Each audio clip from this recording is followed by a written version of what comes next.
সেদিন ছিল স্যারের মেয়ের বার্থডে পার্টিতে কিছু গিফট দেবো না এরকম হয়।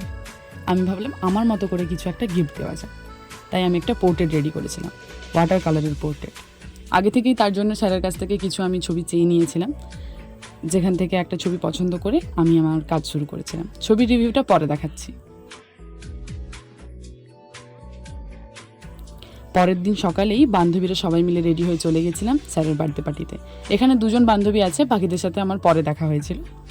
প্রথমেই কেক কাটিং হলো, কেক কাটিংয়ের পর আমরা একটু খাওয়া দাওয়া করলাম। এরপর বার্থডে গার্লকে তার গিফটটা দিলাম।